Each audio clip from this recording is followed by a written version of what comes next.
नमस्कार. माझ्याकडे कन्सल्टिंगसाठी अनेक तरुण येत असतात ज्यांचं वय 20 ते 40च्या दरम्यान आहे आणि ज्यांना कसल्याही प्रकारचा BP, शुगर, हार्ट प्रॉब्लेम किंवा कसल्याही प्रकारचा दीर्घ आजार नाही आहे. जसं की काय, त्यांना डिप्रेशनच्या गोळ्या सुरू नाहीत किंवा त्यांचा कुठं ॲक्सिडेंट झालेला आहे, पाठीला मणक्याला कसल्याही प्रकारचा प्रॉब्लेम नाही, गुडघे दुखत नाहीत, काहीच नाही. फक्त त्यांचा एकच प्रॉब्लेम आहे की त्यांना शीघ्रपतन होते किंवा इरेक्शनच येत नाही किंवा संभोगाची भीती वाटते किंवा लग्नाची भीती वाटत असते. अशा अनेक तरुणांच्या लैंगिक समस्या असू शकतात. स्वप्नदोष होतो, जास्त हस्तमैथुन करण्याची इच्छा होते, कंट्रोलच होत नाही. अशा अनेक प्रकारच्या समस्यांसाठी तरुण माझ्यासोबत कन्सल्टिंगसाठी येतात. त्यासाठी आपल्याला कन्सल्टिंग वगैरे घ्यायची असेल तर दिलेल्या व्हॉट्सअप नंबरवरती मॅसेज करून आपल्याला योग्य ती प्रोसेसनुसार कन्सल्टिंग घेऊ शकता. तर त्याचं मत असं होतं की बाबा मला काहीही प्रॉब्लेम नाही आहे, तरी पण मला इरेक्शन का येत नाही, मला संभोग करण्याची खूप भीती वाटत आहे. आता घरचे लग्नासाठी घाई करत आहेत, परंतु मी तयार नाही आहे, कारण की मला माहीत आहे मी जर लग्न जर केलं तर व्यवस्थित तिला सॅटिस्फाय करू शकणार नाही. मग माझ्या घरच्यांची, माझी संपूर्ण इज्जत आमची जाईल. तर मग आता यावरती काय उपाय करावा? तर बंधूंनो, अशा अनेक समस्या तरुणांना येत असतात. तर त्यावरती असं काही भरपूर काही घाबरण्याची गरज नाही. मी तुम्हाला एक मस्तपैकी रोडमॅप देतो. त्या रोडमॅपनुसार तुम्ही जर काम जर केलं तर नक्कीच तुम्हाला रिझल्ट दिसून येतील. कसल्याही प्रकारची घाबरण्याची गरज नाही. खूप डॉक्टर लोक घाबरतात. त्याने जवळपास त्यांचं म्हणणं होतं मी वेगवेगळ्या प्रकारच्या टेस्ट केल्या आणि मागील 15 दिवसामध्ये मी 30,000 रुपये खर्च केले, पण तरी मला काही रिझल्ट आला नाही. कन्सल्टिंग वगैरे घेतलं, परंतु तुम्ही जे सांगितलं त्याच्यामुळे मला बरं वाटत आहे. अर्ध्यात एक 10-20 मिनिटांमध्येच मला चांगल्या प्रकारे मानसिक शक्ती आली. तर त्याला जे सांगितलं तेच मी तुम्हाला सांगणार आहे. त्यामुळे पूर्ण व्हिडिओ बघा आणि याच्यावरती जर तुम्ही जर असं जर वागले तर तुम्हालासुद्धा नक्की रिझल्ट दिसून येतील. तर काय करायचं, सर्वप्रथम आपली मानसिकता बदलायची. की त्याला असं वाटत होतं, त्यानं अगोदर काय काय केलं होतं, त्याला भरपूर मास्टरबेशन केलं. हस्तमैथुनामुळे सर्व प्रकारच्या आपल्या वीर्यनाड्या, ह्या नसनाड्या कमजोर होऊ शकतात.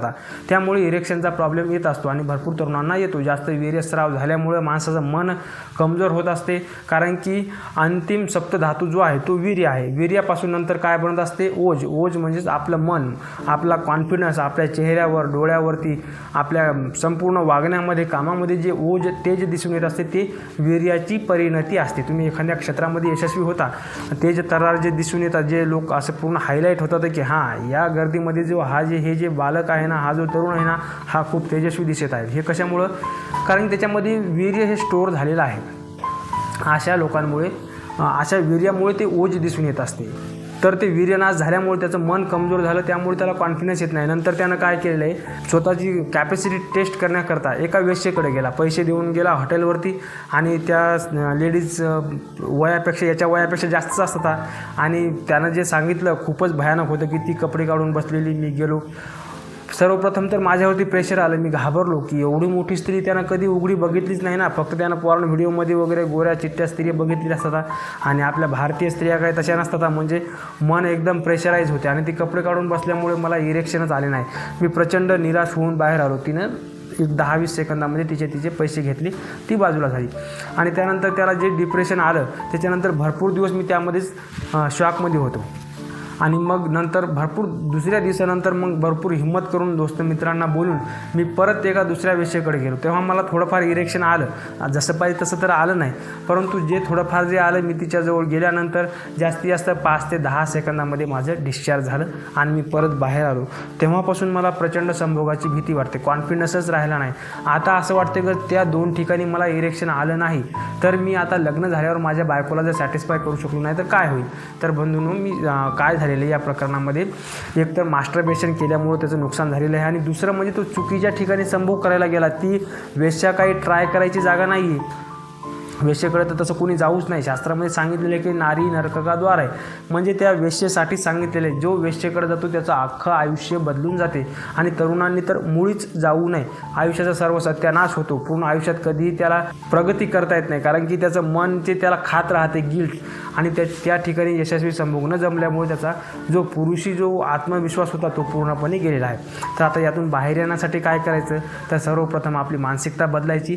मानसिकता काय की मला काहीतरी प्रॉब्लेम आहे हे सर्व मनातून अगोदर काढून टाकायचं. की जर तुम्हाला दाढी मिशा व्यवस्थित आलेली असेल, तुमचा आवाज बदललेला असेल, म्हणजे एक पुरुषामध्ये असलेले जर लक्षणं ते जर तुमच्यामध्ये जर असतील तर तुमच्यामध्ये काहीही प्रॉब्लेम नाही आहे. मुळीच घाबरू नका, कोणाचेही वारंवार सल्ले घेत बसू नका. हे सर्व काही नॉर्मल आहे. या वेळेत हा कॉन्फिडन्स जातच असतो, नॉर्मल आहे, कारण की तुम्ही चुका केलेल्या आहेत, तुमच्या मनाला माहीत आहेत.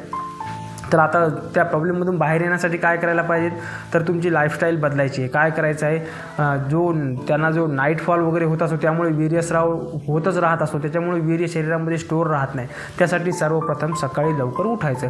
एक जर म्हणजे स्ट्रिक्ट जर सांगायचं असेल, तुम्ही जर खरंच जर ऐकत असाल तर 3-3:30च्या नंतर झोपूच नाही. 3:30 वाजता उठायचं, पाणी वगैरे प्यायचं भरपूर, एक तांब्या भरून पाणी प्यायचं. आपलं देवतांब्या असतो तो रात्री भरून ठेवलेलं. त्याच्यानंतर पोट साफ करून यायचं. जर पोट जर साफ जर झालं नाही तर घाबरण्याचं कारण नाही, सूर्यनमस्कार घालायचे. तुमचं जितकं वय आहे तितकं सूर्यनमस्कार घालण्याचं सुरुवातीला टार्गेट ठेवायचं. की मी समजा उदाहरणार्थ तुमचं वय 29 आहे, 30 आहे, तर मी दररोज 30 सूर्यनमस्कार घालणार, हे आपण टार्गेट ठेवायचं. आणि पहिल्या दिवशी 30 नाही होणार, 12 होतील, 13 होतील, 15 होतील, 5 होतील, 6 होतील, जितकेही सूर्यनमस्कार होतील पहिल्या दिवशी सुरुवात करायची. परंतु आणि असा संकल्प घ्यायचा की मी 21 दिवसापर्यंत माझ्या वया इतके सूर्यनमस्कार घालणार म्हणजे घालणार, आणि ते टार्गेट पूर्ण करायचं. 21व्या दिवसापर्यंत तुमचे 30, का तुमचं वय 32 असेल, 35 असेल, तर तुमचे 35 सूर्यनमस्कार 21व्या दिवसाच्या आत झाले पाहिजेत. असं नाही की 21 दिवसानंतर घालणार, दमादमाने वाढवायचे नाही, कारण की आपल्याला फास्ट रिकव्हरी व्हायची असेल तर फास्ट करावं लागेल.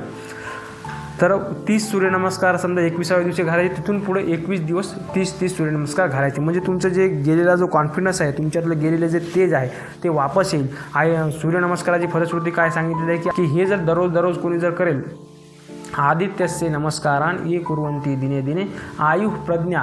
आयु म्हणजे आयुष्य, म्हणजे आरोग्याचा लाभ होतो. प्रज्ञा म्हणजे त्याची बुद्धी, गेलेला कॉन्फिडन्स, त्याच्याचं ज्ञान ते परत येते. बलम म्हणजे शरीरामध्ये त्याच्यात शक्ती वाढत राहते, तो बलवान होतो. बलम वीर्य नाश झाल्यामुळे ज्या काही आपल्या शरीरामध्ये साईड इफेक्ट झालेले आहेत ते रिकवर व्हायला सुरुवात होतात.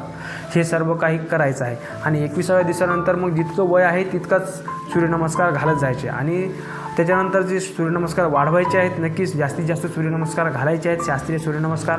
आणि त्याच्यानंतर जितकं तुमचं वय आहे तितके मिनिटे नाडी शोधन प्राणायाम करायचा. तुमचं वय 20 असेल, 25 असेल, 30 असेल, 1 तास तुम्ही जर तुमच्या स्वतःला जर दिला तर तुम्ही या समस्येतून सहजरित्या मुक्त होणार. आणि स्वतःला सेल्फ अफर्मेशन करायचं की यस, तू पूर्णपणे नीट आहेस, तू सर्व काही रिकवर होऊ शकतो.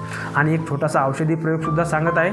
आवळा चूर्णामध्ये मिश्री म्हणजे खडी साखर जी असते, धागेवाली मिश्री, ती कुटून त्या आवळा चूर्णामध्ये टाकायची.